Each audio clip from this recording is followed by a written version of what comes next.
guys, it's Clarice, and today is the first premiere I am doing because I cannot do the live Sunday. So happy Sunday to you all. I am away, so I have pre-recorded this so it can show up today, right now, at this time, as per usual, and you guys can still feel like you're with me. So, today we are going to be doing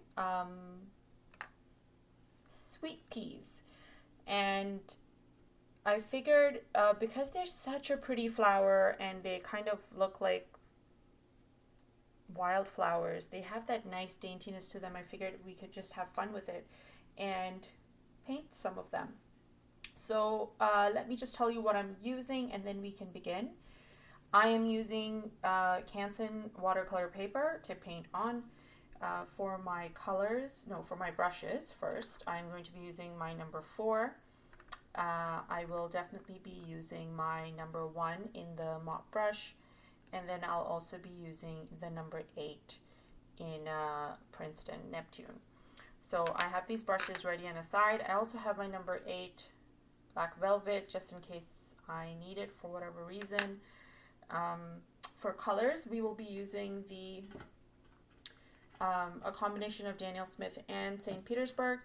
I'm going to make the sweet peas a reddish purpley color, and there'll be lots of blending. So we're going to be using the quinacridone rose, which is Daniel Smith, and then we'll be using some of the violet from St. Petersburg, and also the umber, which is like a greenish brown for the stems, mixed in with some of the yellowish green, possibly, just to kind of offset the dull brown in the umber.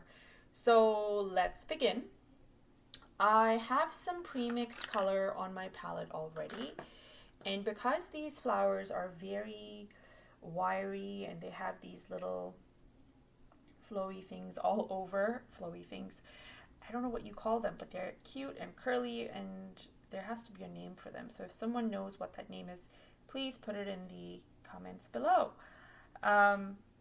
Yes, so we'll kind of have fun with having a lot of white space and just kind of playing around with where these show up. But yeah, so either you can follow what I am doing, because I'm not really basing this off a drawing. I'm just kind of gonna go ahead and wing it and see where I want to put stuff, or you can draw something out for yourself if you want a certain direction. All right, so to start off, I am going to first be doing some of the flowers, and then once those are done, we will extend into the green part of it. So I'm just going to be mixing up some of my quinacridone rose, and I'm also going to get some. So I have some of that over here already. I'm just going to get a little bit more of it. So get a good amount of that. And then I have some of my St. Petersburg violet that I want. So I'm just going to get some of that here. So you can see the two colors. They're quite pretty, and I think they will blend very well. So we're going to use these two.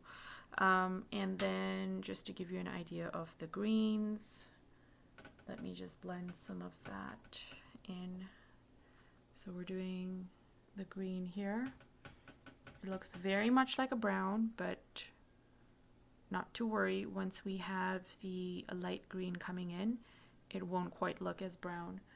So I'm just going to get some of that light green, mixing it, and see, there you go. You get that nice brown green happening. So I love that color. So I just like the fact that we can kind of mix and get variation of two different colors, because I find when you have several different colors mixed in, not several, but like a couple, like 2 or 3, kind of really elevates the dimensions of your painting, as opposed to just having it look really one colored or flat. All right, so we're going to begin. So I've taken some of my purple, and using my number 4 brush, I'm just going to do light strokes that kind of lay the color on. So just kind of like this.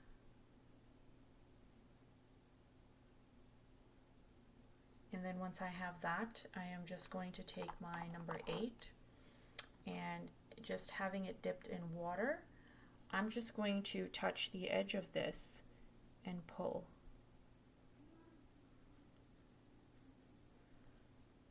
And then I'll just do another one over here.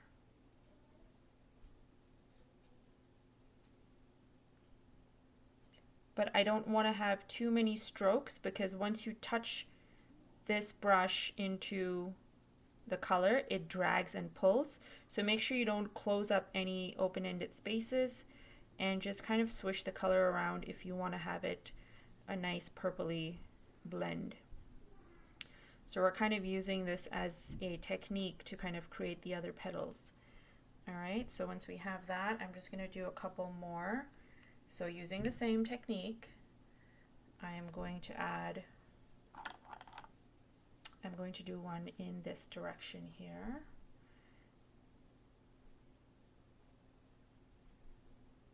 And these are loose florals, so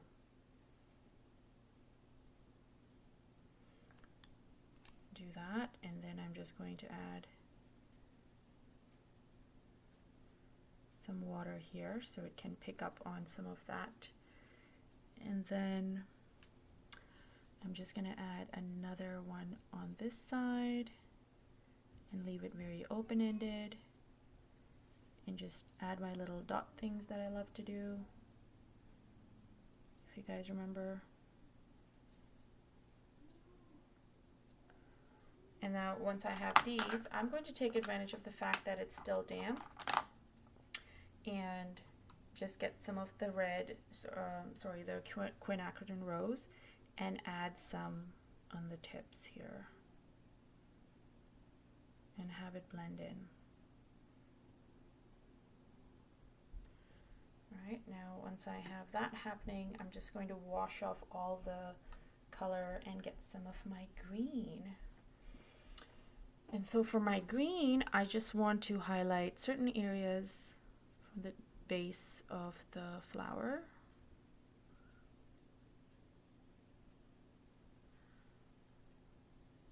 And then the same thing here.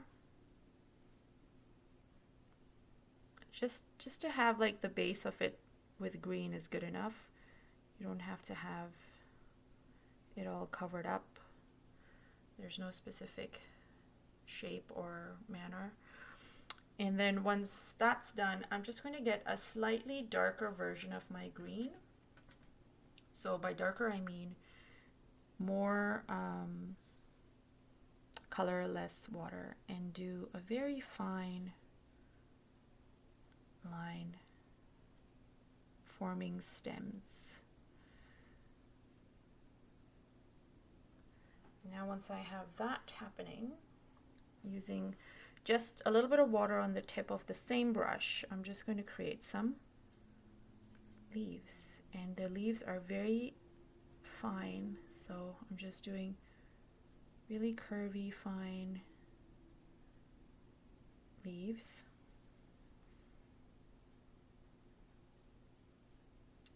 And again, you can kind of go in and get a different variation of the green while this is still damp to kind of accentuate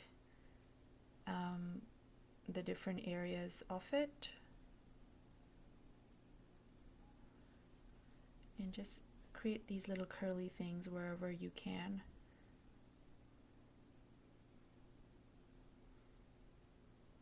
And it's so cute. I love it. It's the same thing here. I'm just going to create some more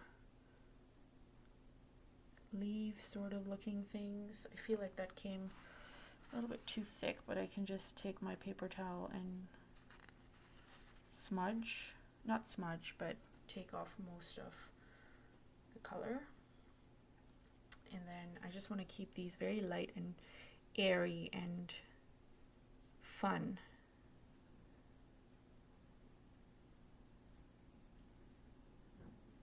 So you're just dragging your brush really to like form this cute little pattern. So that's the basis, or the basic idea behind doing these. So we're just going to continue doing a couple more, and you guys can feel free to take it or give it any direction that you would like or prefer. And I'm just going to do my own thing. The whole idea is to kind of practice the blending of colors and the technique that I just showed you. So we will continue and create some more pretty blooms. So continuing on using the same thing, number 4, same method. This time I will go for the quinacridone rose first, and I will lay that on first. So let's create some facing this way. Now once I have that, I'm taking my brush and I am going to create or lay down water that gives the colors some shape. Probably never heard that term before, but I'm literally trying to create florals by just laying one bit of color on there. I'm just going to add some pink there. And the pretty thing about these flowers are they're like super cute and small and kind of very organic in shape, so you can have so much fun with them. Like, you don't have to have them looking a particular way. Like, look at this next one I'm going to do. I'm literally just adding a blob of color, but like giving it some shape in some direction. And now I'm just going to add some of the purple to it as well. So I'm just taking up some of that, getting some purple on here, and I'm just going to add purple. There we go, and that's it. Now I'll just go and get some green because they're both kind of still damp, and this is the perfect time to kind of get that nice blend. And so I am blending.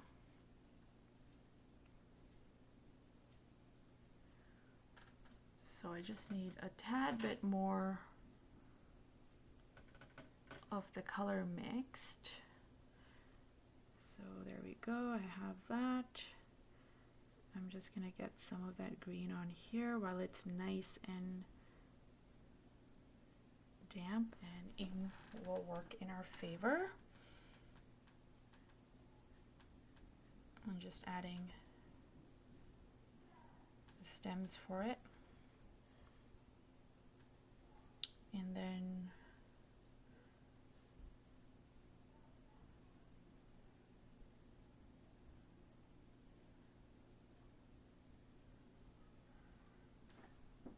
we're going to give it some leaves.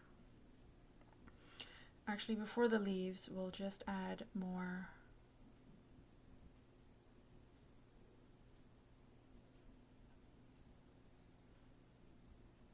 stems.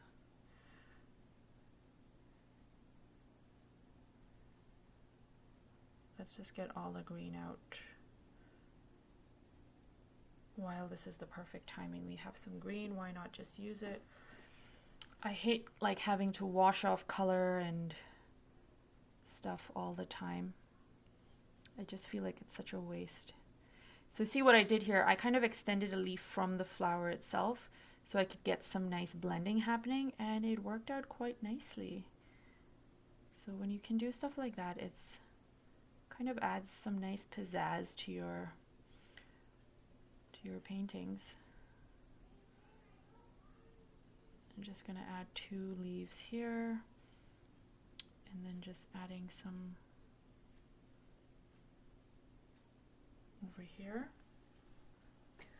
And then so for an area like that, because they're so like intertwined, just take a darker color of green and highlight the area where the flower is, so you can see that it's at the top, and then that makes it stand out some more. So it's just a easier way of doing something to make it stand out some more. Yeah, so we're just going to continue doing the buds. And I'm just going to add some tiny ones here and here.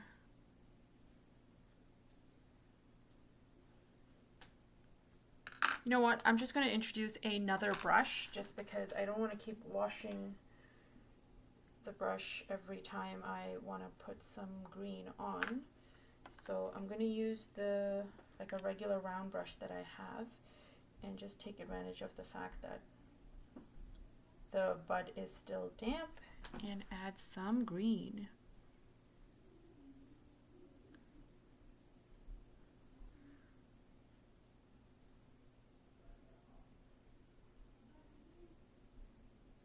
There we go. So something like that works very, very well. This brush is in tatters, I know, but it just comes in handy to use as and when I need it for random things like this. Okay, so going back to what I was doing, I'm just going to add another one here. And then we're doing the same thing with this brush, right? Yes. And we're just adding water, which we're going to be dragging from here to give it that nice little quaint, dreamy, soft look. And for our green, we're using a nice thin brush to kind of just highlight the green so it's nicely on there. But you see, I feel like this brush is not doing a good job because I have used it previously for some other stuff. So you know what? It's okay. I'll just use the Squirrel mop brush. It works perfectly fine and I don't need to change anything. It's just a tiny bit of color.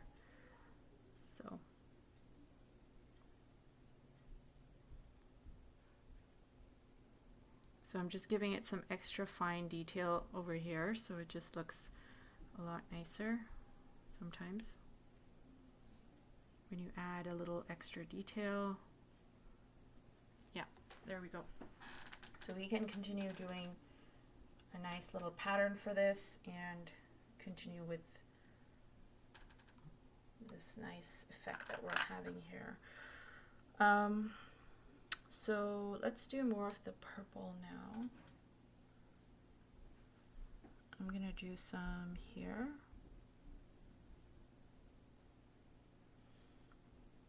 And then right away I'm gonna go and get some of the pink and I'm going to do this.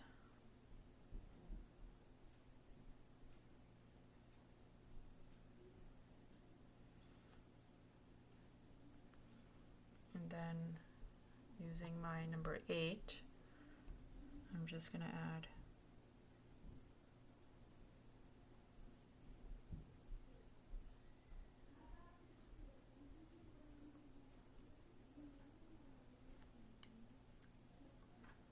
something like that, and then just add my green.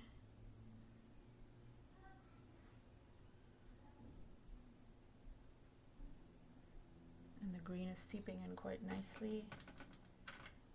Getting more green.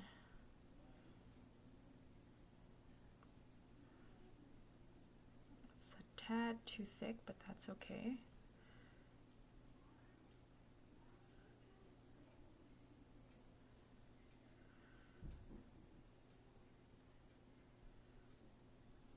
Some more leaves added.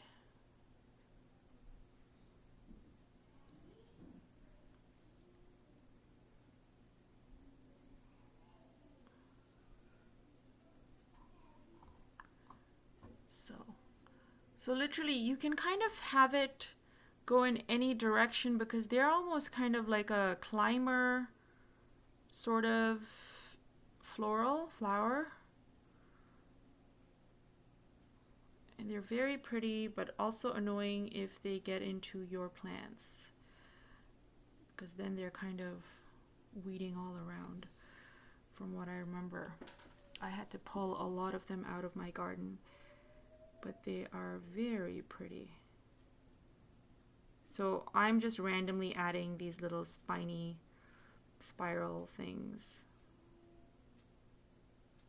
which I always think are such a pretty addition to any kind of flower. Yes. So continuing on, because we have one here, we can just do another one this direction. And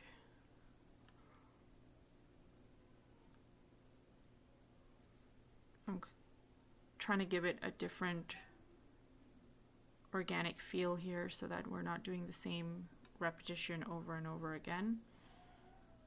Although there's nothing wrong with that. You can totally just do the side versions that I've been doing. There is nothing wrong with it.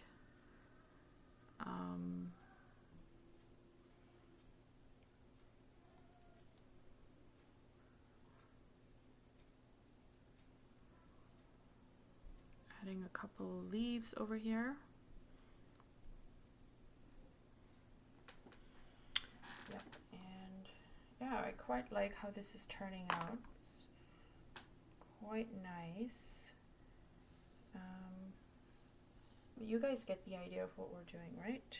Like, this makes sense. I was super excited to do this because, again, it's like you can literally sit here for hours and just kind of contemplate how and where you want to place things, or how you want to do them, rather.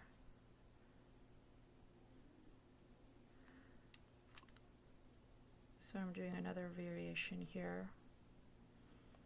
And I just love the blending of the colors. Like, this is what gets me excited, like the little blend that you have happening.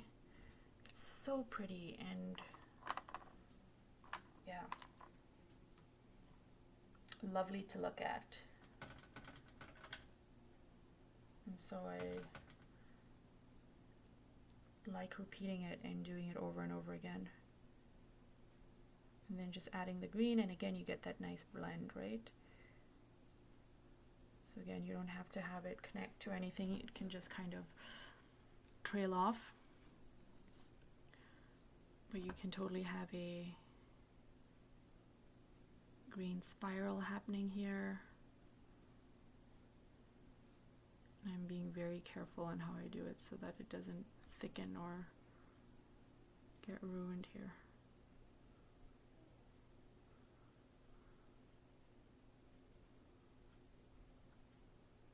It doesn't have to be this complicated, but you get the idea.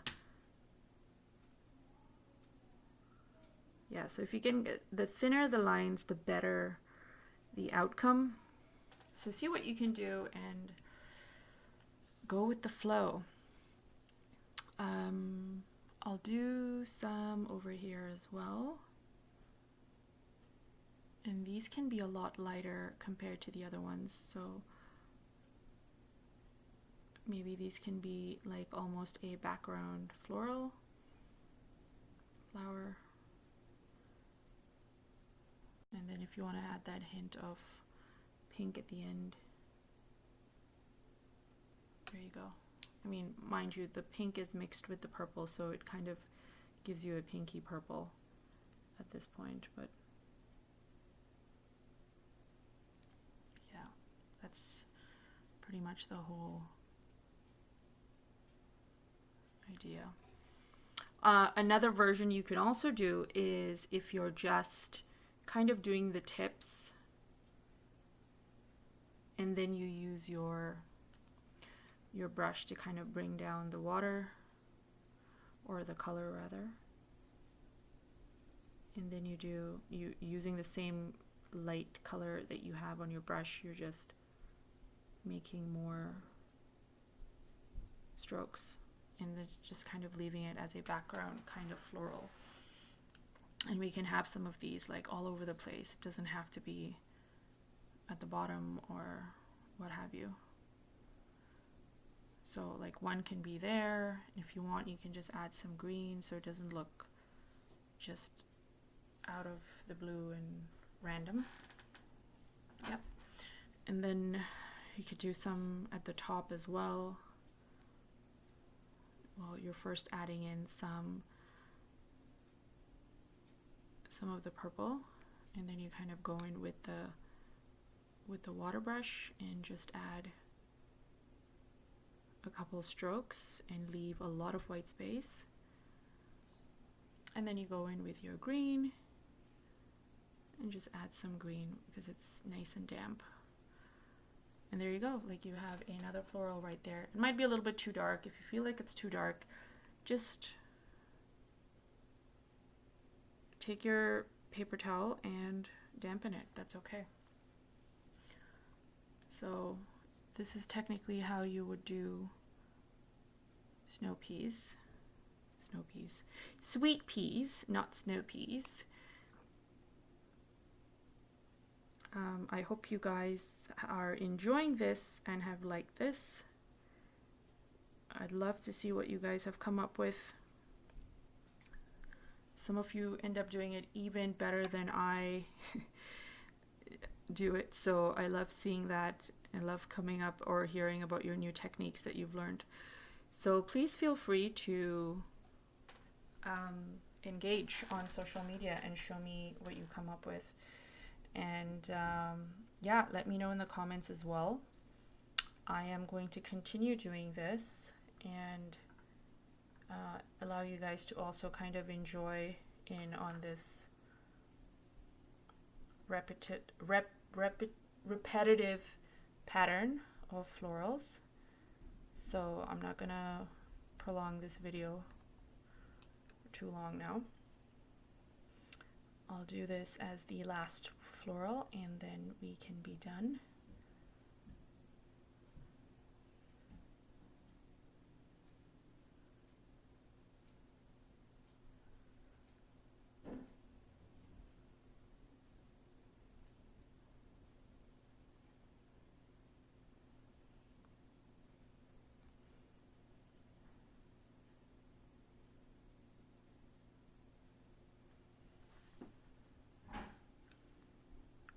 And I'll just do like a swish here.